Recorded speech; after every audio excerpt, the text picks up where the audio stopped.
À première vue, c'est un joyeux fouillis végétal. Ici, le prunier pousse sous le tilleul, le figuier dans les ronces et les haricots sur le maïs. Et pourtant, c'est un écosystème très productif qui s'inspire de la forêt et des méthodes des peuples premiers. Un art de vivre en harmonie avec la planète et avec les autres qui se pratiquent ici à Mansac, dans cette ferme ouverte en permaculture. You are what you eat. Dimitri est professeur de judo. Le jardin, ce n'est pas son travail, mais sa passion. Une façon d'être le changement qu'il veut voir pour le monde. Produire de quoi manger sainement, sans pesticides et sans s'épuiser. Pour cela, il a choisi une méthode à l'opposé des jolis rangs de tomates bien désherbés. On a un bel exemple, on a un poirier et au pied du poirier, on a un jeune artichaut qui commence à pousser. Et on a là un arbre faisan. Derrière, on voit on a un pied de topinambour. Les déchets des arbres vont faire le bonheur des hôtes. Et donc, on va avoir une masse organique qui va être énorme. On arrête de labourer, donc un taux de vers de terre qui pareil, explose. Et on va avoir une abondance qui est énorme. C'est lors d'un voyage autour du monde avec sa compagne que Dimitri a constaté les ravages de l'agriculture intensive. Bouleversés par la déforestation, la pollution et la misère, ils ont choisi d'apporter leur goutte d'eau à la planète. Et c'est en Australie, la patrie de la permaculture, qu'ils se sont formés à cet autre modèle agricole.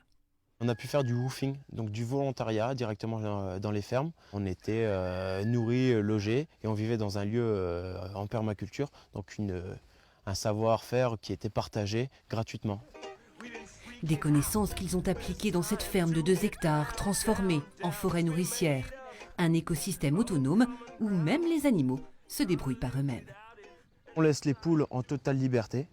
Elles se perchent la nuit par leur instinct pour le renard et elles se nourrissent toutes seules. Et donc le seul travail à faire, c'est de retrouver les nids et donc de ramasser les œufs. Voilà, mais bien plus qu'une simple méthode de jardinage, la permaculture c'est aussi une philosophie de vie qui cultive les liens avec les autres. Convaincu que la permaculture peut changer le monde, Dimitri a choisi de transmettre gratuitement ses connaissances. Ici, les portes sont grandes ouvertes à qui veut apprendre. N'importe qui peut le faire. Voilà.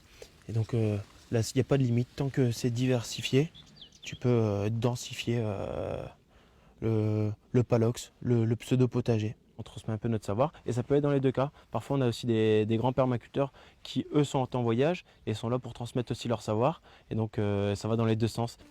À côté du potager, un bar, une scène de concert et même un décor de théâtre, la ferme a été pensée comme un lieu de convivialité et de partage. C'est une autre manière de voir les choses. On est dans un monde où individualiste un peu, et nous on veut sortir là, on veut retrouver ce qu'il y avait avant, l'entraide, partager son savoir, partager ses connaissances, et puis partager la vie tout simplement. Voilà, et pour en savoir plus, rendez-vous samedi 23 juin, ici au Bois d'Oulé à Mansac, pour la fête de la perma, une journée portes ouvertes de sensibilisation à la permaculture. C'est la fin de cette édition. Merci de l'avoir suivi. Très belle soirée au vert sur France 3.